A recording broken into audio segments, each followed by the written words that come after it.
Halo anak-anakku, selamat pagi untuk kita semua. Ketemu lagi ya dalam pembelajaran tematik ya. Kita masih di tema 7, kebersamaan. Subtema 1, kebersamaan di rumah. Pembelajaran 4 ya. Nah, anak-anak perhatikan baik-baik. Di sini Miss akan menjelaskan beberapa hal ya. Dengar supaya anak-anak mengerti apa yang Miss Lince sampaikan. Oke ya, semuanya siap ya?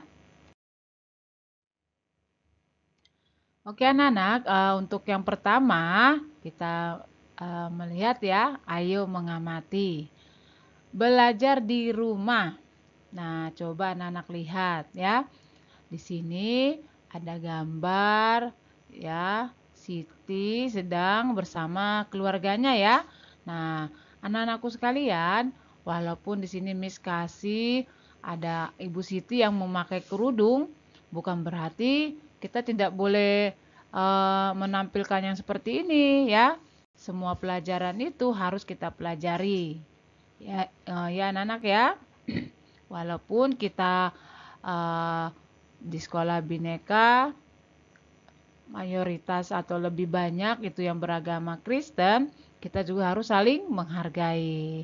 Nah, di sini sengaja Miss ambil contoh keluarga Siti yang beragama Islam ya. Nah, kita lihat di sini ya. Hampir setiap malam, Siti dan Ali bersama keluarga melaksanakan sholat maghrib berjamaah. Nah, berjamaah itu maksudnya bersama-sama ya. Siti sholat bersama ayah, ibu, dan adiknya. Nah, itu maksudnya ya. Setelah sholat, Siti dan Ali belajar mengaji. Nah, itu dia. Usai mengaji, Siti dan Ali belajar. Mereka belajar pelajaran di pelajaran yang ada di sekolah mereka ya. Ibu mengajar Siti mengerjakan tugas sekolah. Ayah mengajari Ali mengerjakan tugas sekolah. Nah, di sini ada kerjasama yang baik antara ayah dan ibu ya.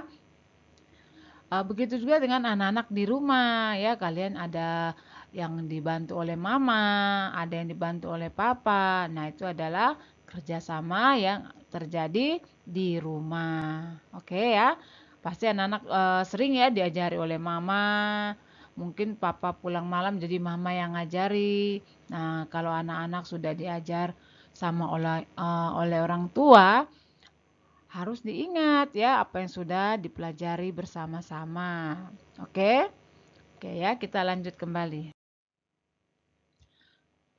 Baiklah anak-anakku sekalian, di sini kita akan melihat ya berbagai macam kegiatan keagamaan. Ayo perhatikan ya.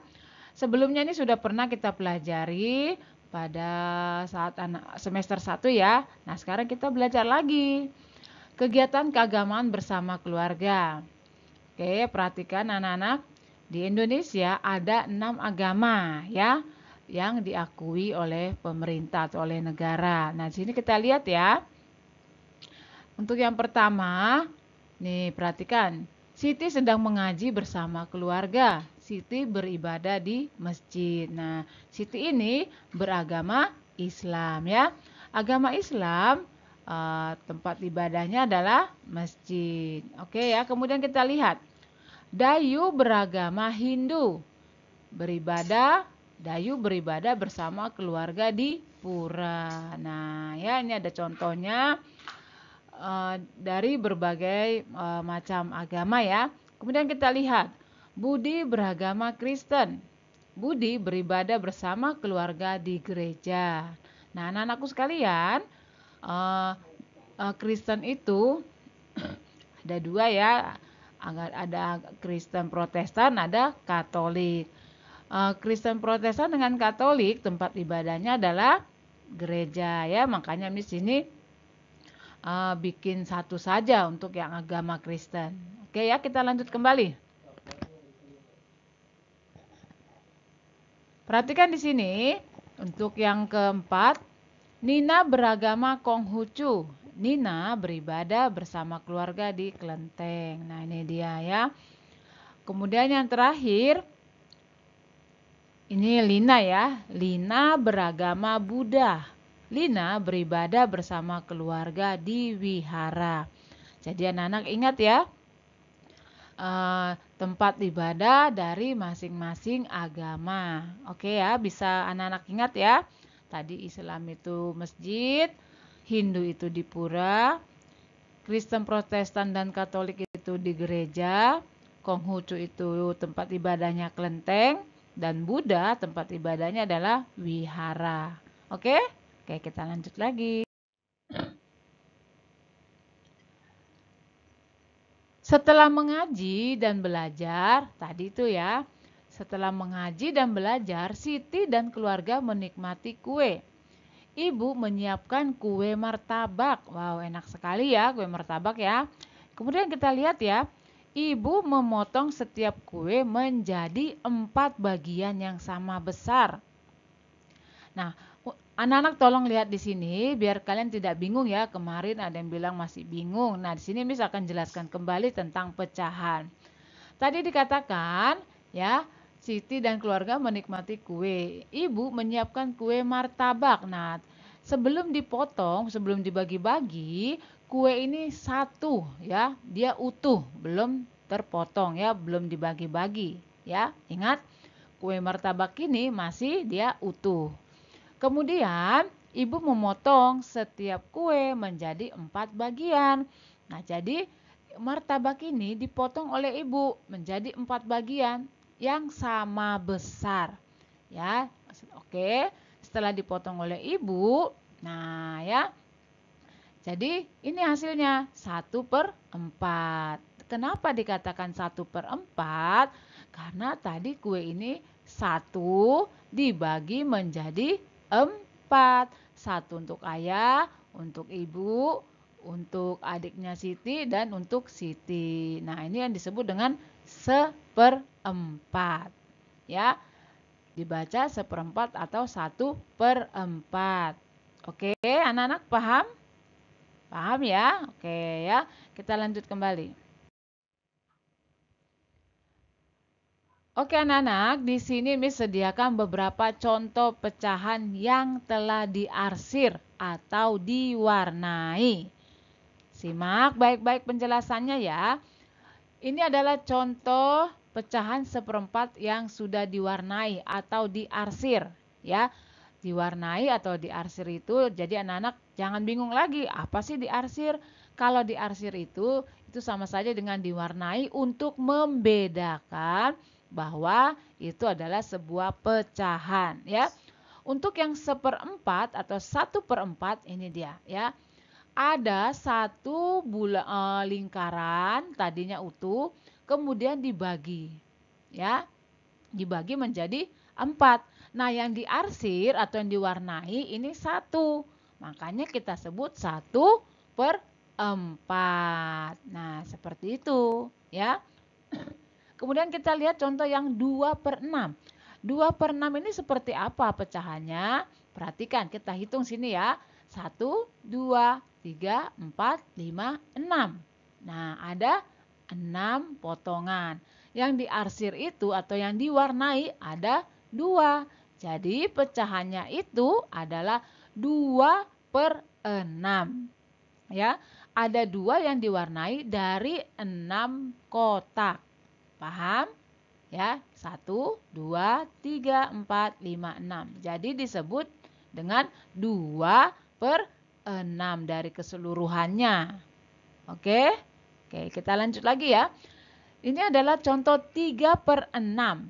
Ada 3 yang diwarnai dari 6 kotak sama besar. 1, kita hitung. 2, 3, 4, 5, 6. Nah, ini adalah contoh pecahan 3/6. Oke? Oke ya, kita lanjut kembali. Ini contoh 5/6. Kenapa disebut 5/6? Karena yang diwarnai ada 5. 1, 2, 3, 4, 5. Dari 6 potongan yang sama besar. Makanya ini disebut dengan 5/6. Oke, anak-anak ngerti ya? Oke, Miss Linca sengaja kasih contoh banyak supaya kalian lebih paham.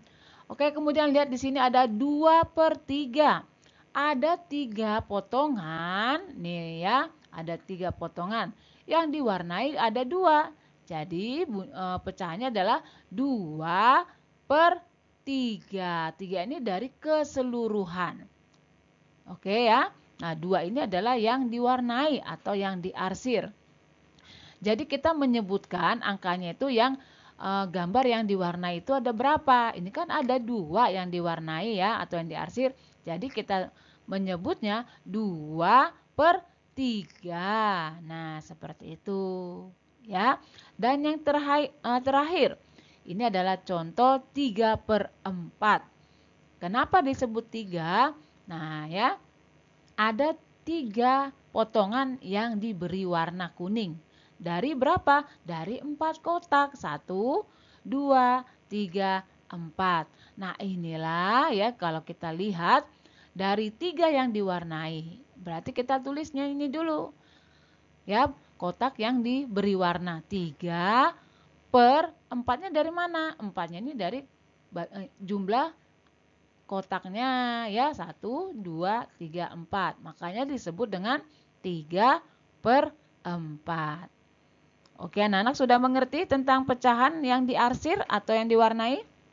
Sudah ya? Oke, kalian jangan sampai lupa.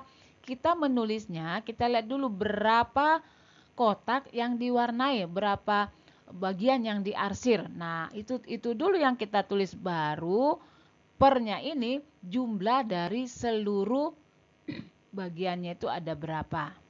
Paham anak-anak? Oke ya. Baiklah anak-anakku sekalian, sampai di sini dulu pembelajaran kita untuk hari ini ya. Dan untuk tugasnya nanti Miss kasih ya.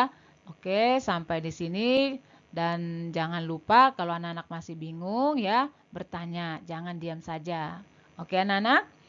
Pesan Miss Linja tetap kalian harus semangat belajar karena tidak lama lagi anak-anak akan PTS ya. Semangat belajar, patuh kepada orang tua dan jaga kesehatan. Oke semuanya, selamat pagi, Tuhan memberkati.